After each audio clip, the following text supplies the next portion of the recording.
Bueno. Hola hermanos, amigos, muy buenos días. Vamos a iniciar con la breve meditación del Salmo 106.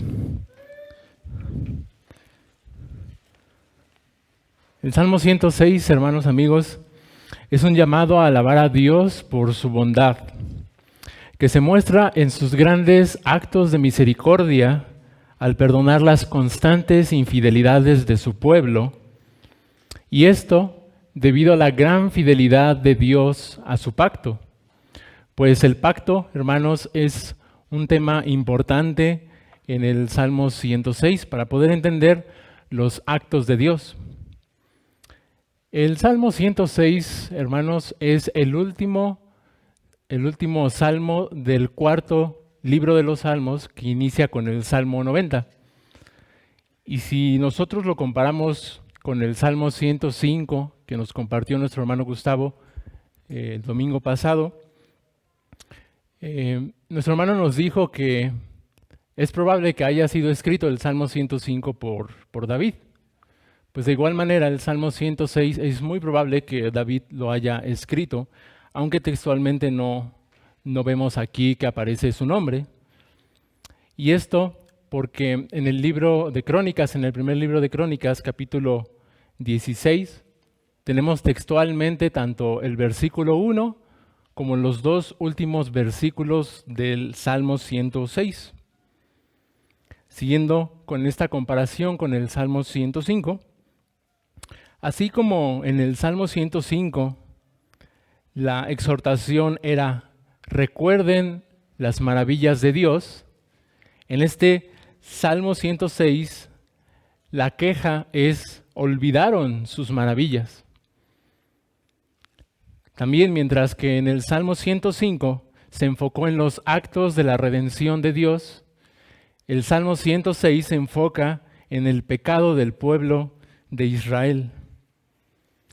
Así, hermanos, si nosotros dividiéramos el Salmo 106 en 5 partes, encontraríamos que la primera parte y la última nos hablan de alabanzas a Dios, mientras que la segunda parte y la penúltima nos hablan de oraciones a Dios, y la parte de en medio nos habla un relato acerca de los actos de Dios, de los hechos de Dios y de los pecados de Israel. Así, teniendo como base esta estructura y pensando, por ejemplo, en la figura de un árbol, quisiera dividir esta breve meditación en 3 puntos. El primer punto, que le llamamos el fruto del perdón. El segundo punto, el medio del perdón. Y el tercer punto, la raíz del perdón.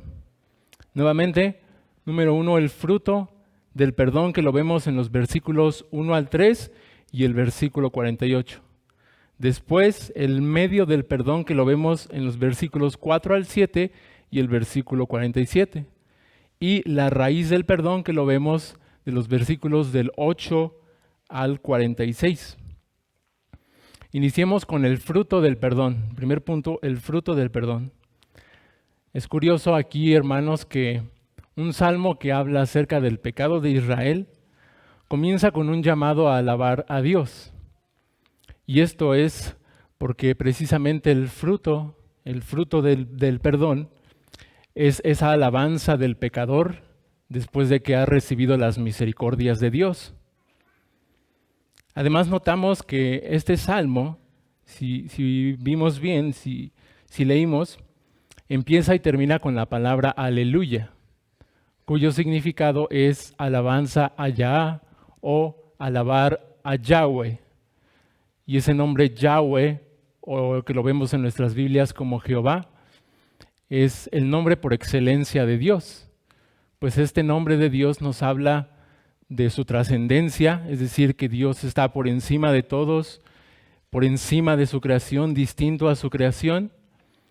Pero al mismo tiempo este nombre de Yahweh es el nombre que es cercano a su pueblo, porque nos habla acerca de su pacto, es el nombre del pacto de Dios con su pueblo. Además, el versículo 1 nos exhorta a alabar a Dios por quién es Él y por lo que Él ha hecho, en la frase que dice, porque Él es bueno, porque para siempre es su misericordia. Y aquí por lo menos podemos encontrar dos atributos, por lo menos textualmente los vemos allí, que son la bondad de Dios y la misericordia de Dios. Acerca de su bondad, nosotros aprendemos que Dios es bueno en sí mismo y que Él es el sumo bien. Y esta bondad se refiere a la generosidad de Dios y a su caridad en el gobierno de todas las cosas. Por ejemplo, el hermano Stephen Charnock dice que la bondad de Dios abarca todos sus atributos y es el que los dirige para que éstos actúen. Pero también vemos acerca de su misericordia. Algunos comentan que la misericordia de Dios precisamente también nace de la bondad de Dios. Y esta misericordia de Dios se refiere a su inclinación para aliviar la miseria de sus criaturas caídas. El hermano Vicky vincula esta misericordia con el pacto. Recuerden que dijimos que este es un tema importante en el Salmo 106. Pues el hermano Vicky, cada vez que él menciona la misericordia de Dios, él dice que tiene que ver con la lealtad de Dios y con su amor de pacto. Así, hermanos, a lo largo del Salmo 106 no solamente vemos estos dos atributos, sino que podemos encontrar muchos. Algunos de ellos, por ejemplo, está su poder, su benevolencia, su amor, su paciencia, su fidelidad. También vemos su ira, su venganza y su justicia. Pero además de esta exhortación a alabar a Dios, vemos que también el salmista añade una exhortación a alabarle con nuestra obediencia. Lo leemos, por ejemplo, en los versículos 2 y 3, que dice, ¿quién expresará las poderosas obras de Jehová? ¿Quién contará sus alabanzas? Dichosos los que guardan juicio, los que hacen justicia en todo tiempo. Así, la alabanza, además de que debe ser por quién es Dios y por lo que Él ha hecho, vemos que la manera correcta de hacerlo es con una vida de obediencia a sus mandamientos. Como también nuestro hermano Gustavo lo dijo la semana pasada en el Salmo 105, él nos dijo que la alabanza debe estar acompañada de una vida de obediencia. Aquí se repite esa misma verdad. Y con esto pasamos a nuestro punto 2 que titulamos el medio del perdón. ¿Cuál es el medio para recibir nosotros el perdón? En este punto, hermanos, vamos a ver que el salmista usa la oración como ese medio para recibir el perdón de Dios. Vamos a leer un par de peticiones que hace el salmista, pero es muy curioso aquí la estructura que él usa. Él hace peticiones por salvación y después presenta las razones de esas peticiones, lo cual nos enseña a argumentar con Dios cuando nosotros oramos. ¿Para qué estamos pidiendo tal o cual cosa? Leemos en los versículos 4 al 5. Si me acompañan allí, hermanos. Vamos a ver las peticiones. Dice, acuérdate de mí, oh Jehová, según tu benevolencia para con tu pueblo. Visítame con tu salvación. ¿Para qué? Para que yo vea el bien de tus escogidos, para que me goce en la alegría de tu nación y me gloríe con tu heredad. Esto también lo vemos en el versículo 47, casi al final. Vemos las peticiones. Sálvanos, Jehová Dios nuestro, y recógenos de entre las naciones. ¿Para qué? Para que alabemos tu santo nombre, para que nos gloriemos en tus alabanzas. Y no solamente el Salmo nos presenta unas peticiones, una oración por salvación, sino que en los versículos 6 y 7 también vemos otro requisito del pecador arrepentido, que es una confesión de pecado. Pues nosotros sabemos, hermanos, que cuando nosotros nos arrepentimos, no solamente pedimos a Dios su salvación, su liberación, sino que también confesamos nuestros pecados. Eso lo leemos en los versículos 6 y 7, que dice: pecamos nosotros como nuestros padres, hicimos iniquidad, hicimos impiedad. Nuestros padres en Egipto no entendieron tus maravillas, no se acordaron de la muchedumbre de tus misericordias, sino que se rebelaron junto al mar, el mar rojo. Vemos aquí el salmista que hace una confesión del pecado actual y lo compara con los pecados del pueblo de Israel desde que salieron de la tierra de Egipto, durante su estancia en el desierto, hasta que entraron también en la tierra prometida. Y esto, hermanos, nos da lugar a nuestro punto 3, la raíz del perdón, donde vamos a ver cómo el salmista confiesa sus pecados y después los pecados de la nación, y empieza toda la historia que leímos, toda la historia de los pecados de Israel.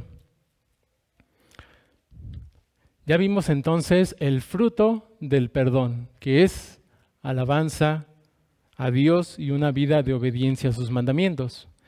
También vimos que el medio para recibir el perdón es la oración, con peticiones por salvación y confesión de pecados. Ahora veremos la raíz del perdón. Y aquí entramos a esta parte central del Salmo, donde vemos este relato de las rebeliones de Israel por un lado, y por el otro la respuesta de Dios en misericordia o en juicio. Porque, como sabemos en las Escrituras que hemos leído y repetimos muchas veces, que Dios es fiel para cumplir sus promesas, como cantamos hace rato. Pero también Dios es fiel para cumplir sus amenazas. Por causa del tiempo, hermanos, no vamos a poder ver cada una de las historias que aquí se relatan del pueblo de Israel. Pero unos versículos que resumen muy bien acerca de las infidelidades de Israel y de las fidelidades de Dios a su pacto, lo vemos en los versículos 43 al 46. Si gustan acompañarme. Dice así: muchas veces los libró, mas ellos se rebelaron contra su consejo y fueron humillados por su maldad. Con todo, él miraba cuando estaban en angustia y oía su clamor, y se acordaba de su pacto con ellos, y se arrepentía conforme a la muchedumbre de sus misericordias. Hizo asimismo que tuviesen de ellos misericordia a todos los que los tenían cautivos. Leemos en este texto que la raíz del perdón de Dios es su fidelidad a su pacto y también sus muchas misericordias. Pero haciendo aquí un paréntesis, vemos algo allí que puede saltar cuando lo leemos.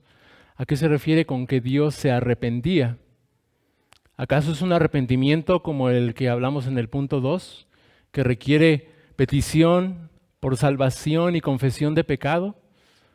No, queridos hermanos, no se refiere a eso, sino que cuando la Biblia habla de que Dios se arrepiente, es un lenguaje humano para que nosotros entendamos el carácter de Dios, para que nosotros entendamos su paciencia, su amor, su misericordia, su bondad para con su pueblo del pacto.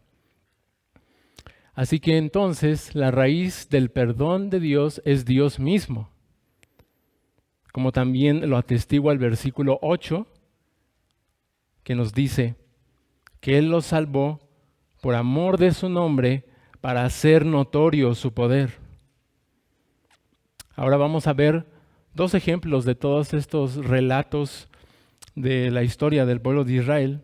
Dos ejemplos donde vemos las rebeliones del pueblo, pero también donde vemos los actos de misericordia y de juicio de Dios. Pues recordemos que, como dice la Escritura, la misericordia triunfa sobre el juicio, pero también sabemos que Dios no deja sin disciplina el pecado de su pueblo. Ya dijimos entonces que la raíz del perdón es Dios mismo.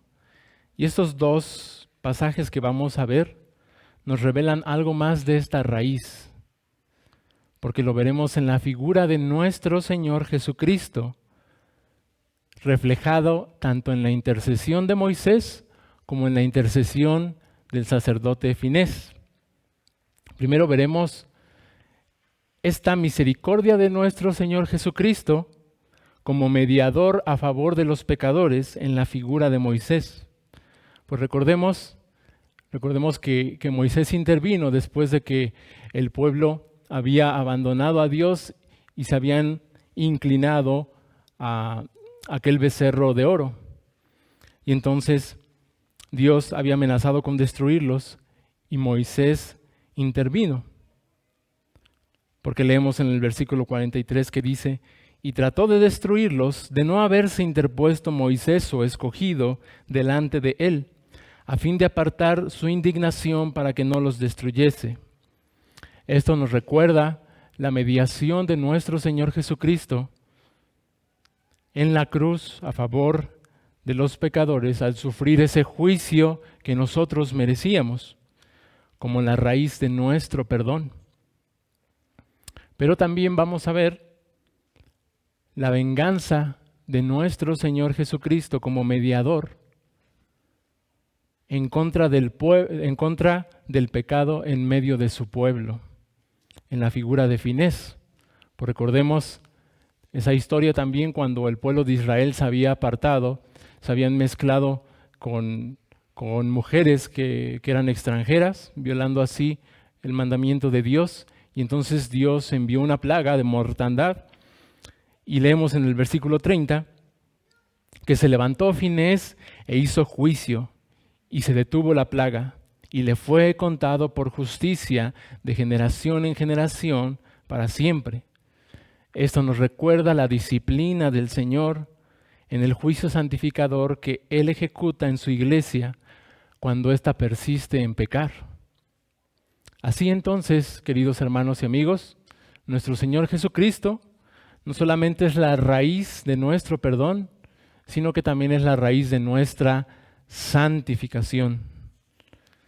Y con esto vamos a pasar finalmente a nuestras aplicaciones.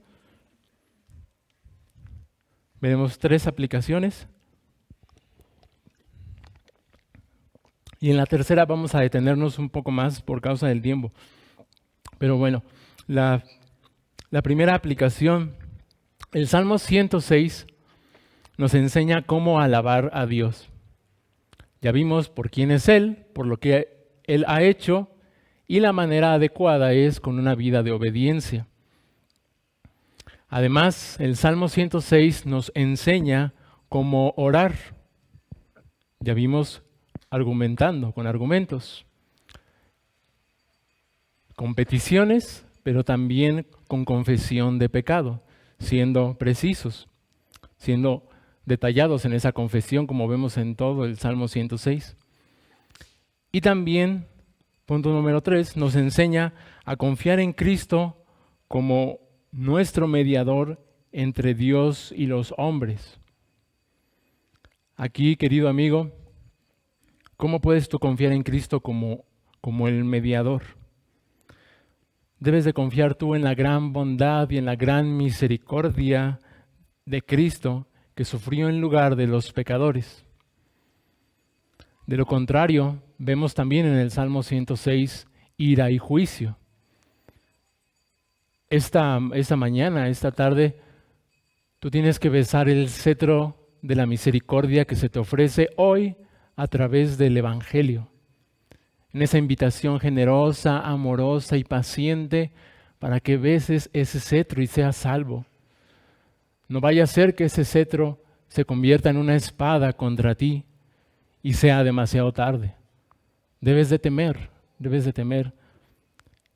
esta mañana, esta tarde. Querido hermano,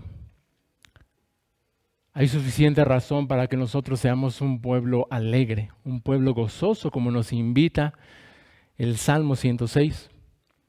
Alabemos a nuestro Dios que es bondadoso y misericordioso, por medio de nuestro Señor Jesucristo, que sufrió la ira de Dios en nuestro lugar. Porque no solo Él sufrió esa ira en nuestro lugar, sino que hoy como sumo sacerdote intercede por nosotros día y noche. ¿Qué seguridad tenemos? Pero al mismo tiempo también debemos temer pecar contra este Dios. Porque también leemos en las Escrituras y en este Salmo 106 acerca de la disciplina del Señor si nosotros persistimos en el pecado y no nos arrepentimos. Así con esto terminamos nuestra breve meditación y continuamos adorando a Dios porque Él es bueno y porque para siempre es su misericordia. Amén.